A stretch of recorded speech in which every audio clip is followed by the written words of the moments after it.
Everyone, welcome back to my channel Tania Mondal. তো আজকে আমি তোমাদের সাথে আরেকটা খুব সুন্দর একটা মেকআপ লুক শেয়ার করব। আর আমি ইন্ট্রোটা চশমা পরে দিলাম কারণ আমি সত্যিই চশমিশ। আমি তারপরে লেন্স পরে নিয়েছিলাম, এমনি নর্মাল লেন্স, কোনো কালার্ড লেন্স না। আর আজকে যে লুকটা তোমাদের সাথে শেয়ার করব সেটা হচ্ছে রাধারানী লুক। তোমরা জানো যে রাধারানী লুকটা খুব সিম্পলের মধ্যে খুব গর্জিয়াস। তো সেখান থেকে ইন্সপায়ার হয়ে অনেক ফটোস দেখে, অনেক ভিডিওস দেখে সেখান থেকে ইন্সপায়ার হয়ে আমি এই ভিডিওটা করার সাহস করলাম। আমি জানি না কতটা কি লাগছে, কেমন লাগছে, জাস্ট একটা ট্রাই করলাম। তো তোমরা আমাকে কমেন্টে জানাবে যে অলমোস্ট আমি কি কাছাকাছি গেছি কি আমি একটুও যেতে পারিনি। আমি চেষ্টা করেছি, আমি বলবো না যে আমাকে খুব সুন্দর লাগছে এই ওই সেই, নাথিং লাইক দ্যাট। আর এই ব্লেন্ডারটা দেখছো, এই ব্লেন্ডারটা আমি নতুন কিনেছি। আমি অনেকগুলো ব্লেন্ডার একসাথে কিনেছি, তোমাদের অবশ্যই শেয়ার করব নেক্সট ভিডিওতে। এই ব্লেন্ডারের কালারটা একটু কেমন, আমি অন্য কালারের অর্ডার দিয়েছিলাম আর এই কালারটা চলে এসছে। কই না, চলো এইটা দিয়েই চলাবো। পুরো মুখটাকে ভালো করে আমি কনসিলার আর ফাউন্ডেশন দিয়ে পুরো ভালো করে মুখে লাগিয়ে নিয়েছিলাম। তারপরে ফিক্সার দিয়ে ওটাকে সুন্দর করে আমি ব্লেন্ড করে নিচ্ছিলাম। আর এই যে পাফটা, এই পাফটাও আমি নতুন কিনেছি। কেমন হয়েছে পাফের কালারটা ওইটাও কিন্তু জানিও। দেখো খুব সুন্দর একটা বেবি পিঙ্ক কালার। আর এই লুকটার ব্যাপারে আমি কি বলবো, যতই বলবো ততই কম। এই লুকটা মানে রাধা রানীর লুক, এর সাথে কোনো রকম কম্প্যারিজন করাই যাবে না। তো আমি জাস্ট একটু ট্রাই করেছিলাম। আর আমি জানি না কতটা কি আমি পেরেছি, কিন্তু আশা করি তোমাদের ভালো লাগবে। আর তোমরা অবশ্যই লুকটা ক্রিয়েট করার চেষ্টা করবে। তারপরে চোখের উপরে আমি একটা বেস কালার করে নিচ্ছিলাম যাতে মেকআপটা সুন্দর করে বসে। আর আমি তার আগেও কনসিলার দিয়ে সুন্দর করে সেট করে নিয়েছিলাম। আর তোমাদের বলি, এই লুকটা দেখতে যতই ইজি লাগছে, এটা ক্রিয়েট করতে কিন্তু অনেক সময় লেগেছে। পুরো কলকাটা কালার ম্যাচিং করা। আমি তো প্রথমে ভাবছিলাম যে কলকাটা হোয়াইট না দিয়ে আমি ইয়েলো দিয়ে করব, বাট আমি দেখলাম একবার ইয়েলো দিয়ে ট্রাই করেছিলাম, বাট খুব একটা ভালো লাগছে না। তো তাই জন্য আমি আমার হোয়াইটটাতেই চলে আসলাম। তারপরে এখানে দেখো যে আমি পিঙ্ক কালারের একটা, হালকা পিঙ্ক কালারের একটা আমি বেস করেছিলাম আই শ্যাডো দিয়ে। তারপরে এক দিকটা পিঙ্ক করেছিলাম আর ইনার কর্নার দিকটা আমি গ্লিটার দিয়েছিলাম। আমি খুব একটা লাউড মেকআপ করিনি চোখে, যাতে আমার কলকাটা সুন্দরভাবে ফুটে ওঠে তার জন্য। তো বেশ এইটা আমার পুরো মেকআপ, ড্রেস, হেয়ারের সাথে যাচ্ছিলো। আর এই হেয়ার স্টাইলটা আমি কোথার থেকে কপি করেছি তোমরা কি বলতে পারবে? দুদিকে বিনুনি করে রাধারানীর লুক। একটা শ্রীকৃষ্ণর সিরিয়াল হতো হিন্দিতে, কোন চ্যানেলে আমি জানি না, বাট ওতে যে রাধারানীর লুকটা ছিল, যে হেয়ার স্টাইলটা ছিল, আমি সেখান থেকেই কপি করেছি। এটা মনে হলো যে খুব সিম্পল আর একদম, যেহেতু আমি বেশি লাউড কিছুই করছি না, তো এই হেয়ার স্টাইলটাও যাবে বলে আমার মনে হচ্ছিল। তো তাই জন্য আমি এই হেয়ার স্টাইলটাই করলাম। এই হেয়ার স্টাইলটায় আরও কিছু অ্যাড করা যেত, যেমন ফ্লাওয়ার দিয়ে পুরো বিনুনিগুলোতে সুন্দর করে আস্তে আস্তে আটকে দেয়া। বাট আমার কাছে সেই সময় ফ্লাওয়ার ছিল না, তো আমি এইটাই করার চেষ্টা করলাম। জাস্ট সিম্পল একটা লুক। শুধু আমি হেয়ারের কথা বলছি, আমি গয়না, ড্রেস সবই করেছি, কিন্তু শুধু হেয়ারটাই শুধু ফাঁকা রেখেছি। যেহেতু মাথায় একটা ওড়না ছিল, তো খুব একটা চুলটা বোঝা যাচ্ছিল না, ওই জন্যে আমি এইভাবেই রেখে দিয়েছি। আর আমার আইব্রোটা দেখছো, আইব্রোটা কিন্তু আমি প্লাগ করে এসেছি আগের দিন। আগে যে ভিডিওগুলো করেছি দু একটাতে হয়তো প্লাগ করা ছিল না, তো আমার ভালো করে আমি আইব্রোটা করতে পারছিলাম না। অনেক আইব্রো পাউডার দিয়ে আমাকে করতে হচ্ছিলো, সেটা ভাল লাগছিলো না, খুব একটা শেপেও আসছিল না। আর আমি নতুন জায়গার থেকে আইব্রোটা করেছি, একদম আমার মনের মতো করে দিয়েছে, খুব সুন্দর করেছে। আর একটা করে স্ট্রোক দিলেই আমার পুরো আইব্রোটা একদম সুন্দর শেপে এসে যাচ্ছে। দেখো,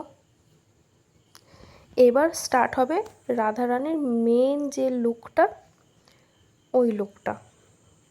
দেখো, আমি লাল রঙের কালার নিয়েছিলাম, এটা লাল রঙের কালার দিয়ে পুরো সুন্দর করে টিপ টিপ টিপ টিপ দিয়ে আমি কলকাটা করছিলাম। এখানে কিন্তু তোমরা নর্মাল যে লাল টিপ পাওয়া যায় ওইটা দিয়েও করতে পারো। ওইটা দিয়ে আমাকে কেমন লাগবে আমি বুঝতে পারছিলাম না, তো আমি ভাবলাম আমি যখন পারি এই জিনিসগুলো তাহলে আমি নিজের হাতেই তো করে নিই। বেকার টিপ দিয়ে কেমন লাগবে না লাগবে, আবার টিপগুলো লাগানো আবার খোলা, অনেক রকম ঝামেলা মনে হচ্ছিলো, তাই আমি নিজের হাত দিয়েই পুরো এটা কমপ্লিট করে নিলাম।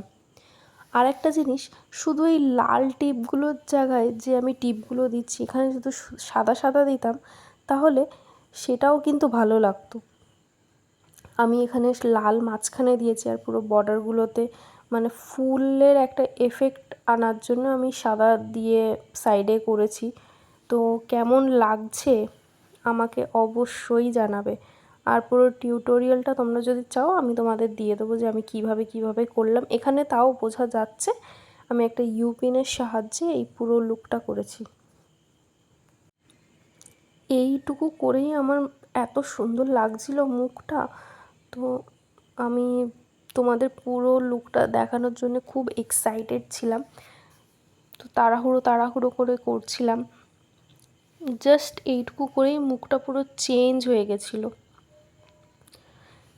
এই দেখো, আমি পুরো মুখটাই পুরো চেঞ্জ লাগছে। দেখো,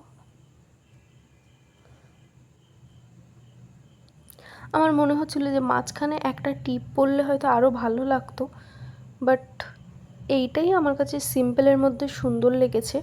ও, আর এটাও আমি নতুন কিনেছি, কিন্তু আমি অনেক কিছু নতুন কিনেছি মেকআপের জিনিস, যেগুলো আমার মনে হচ্ছিলো যে আমার মেকআপ করার সময় আর তোমাদের ভিডিওগুলো শেয়ার করার সময় আমার এই জিনিসগুলো লাগবে, তো আমি সেই জন্যেই জিনিসগুলো কিনেছি। আর এইটার ইউজ কিন্তু আমি আগে কোনো দিন করিনি, কোনো দিনও না। আমি কিন্তু এই ফার্স্ট টাইম আমি এটা ইউজ করা স্টার্ট করলাম, আর আমার রেজাল্ট খুব ভালো লেগেছে। খুব সুন্দরভাবে চোখের ল্যাশগুলো কার্ল হয়ে যায়, আর আমি তো জাস্ট ফিদা হয়ে গেলাম এইটার কাজ দেখে। তারপরে দেখতে পাচ্ছি আমি দু রকম মাস্কারা ইউজ করেছি, একটা সুন্দর করে যাতে ল্যাশগুলো বড় বড় লাগে, আর একটা ভলিউমের জন্য। আমি সবসময় দুটো মাস্কারা ইউজ করি, এতে চোখের আইল্যাশগুলো ভালো এফেক্ট পায়। তারপরে এই দেখো, নিচের দিকে আমার মনে হলো যে ছোট্ট একটা কলকা করি, বড্ড ফাঁকা ফাঁকা লাগছিলো, তো তাই আমি ব্রাশ নিয়ে আর হোয়াইট কালার দিয়ে এইটা করে নিলাম। আর এই কলকাটা আমি সাদা দিয়ে করেছি, আর নিচে ফোঁটাগুলো আমি লাল দিয়ে দিয়েছি। আর খুব ভালো লাগছিলো আমার কাছে, খুবই ভালো লাগছিলো। তারপরে মুখটা আমি ভালো করে কন্ট্রোল করে নিচ্ছিলাম, যেহেতু আগে কন্ট্রোল করিনি। আমার মনে হয় যে কলকা আঁকার আগে কন্ট্রোলগুলো আর ব্লাশগুলো লাগিয়ে নিলে ভালো হতো। তোমরা আমাকে জানিও যে এটা আমি ঠিক করেছি না ভুল করেছি, তাহলে আমি বুঝতে পারবো। আমার মনে হলো যে এটা আগে করলেই ভালো হতো। এ দেখো, আমি ব্লাশও লাগাচ্ছি, কিন্তু ব্লাশ লাগানোর সময় একটু সমস্যা হচ্ছিলো যে আমি ওই কলকার জন্য ওই দিকটা লাগাতে পারছিলাম না, বাট এই লুকটার জন্য একটুকু স্যাক্রিফাইস করাই যায়। খুব সিম্পল আর এলিগেন্ট একটা লুক। এই দেখো, আমার চোখের ইনার কর্নারগুলো আমার মনে হচ্ছিলো যে একটু হাইলাইটার কম হয়ে গেছে বা শাইন করছে না, তো আমি তাই জন্য আরেকটু হাইলাইটার দিয়ে আমি চোখের ইনার কর্নারগুলো পুরোটা লাগিয়ে নিচ্ছিলাম। তারপর পুরো হাইলাইট করা হয়ে গেল। এ দেখো, আমি লিপস্টিকও পরে নিয়েছি, একদম ডার্ক চেরি রেড লিপস্টিক লাগিয়েছি আমি। আর এখানে আইল্যাশটা এই মেকআপের সাথে যাবে বলে আমি আইল্যাশগুলোও কিনেছিলাম। আইল্যাশগুলো এসে গেছিলো খুব তাড়াতাড়ি আনফর্চুনেটলি, তো আমি আইল্যাশগুলো ইউজ করতে পারলাম। আর এই আইল্যাশের কোয়ালিটিগুলো খুবই ভালো। দেখো, তোমাদের সাথে আর একটা ট্রানজিশন শেয়ার করব।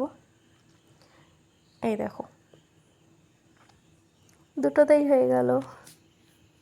এগুলো দেখে মনে হয় না যে কি ইজি, বাট খুব একটা ইজি না। এই দেখো আমার পুরো লুকটা।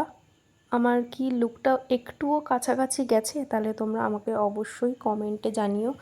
আর do like, share and comment to my YouTube channel Tania Mondal. তোমরা ভিডিও দেখছো কিন্তু সাবস্ক্রাইব করছো না, তো প্লিজ প্লিজ প্লিজ আমার ভিডিওগুলো দেখো, সাবস্ক্রাইব করো, লাইক শেয়ার কমেন্ট সব করো। চলো টাটা, take care everyone, bye by.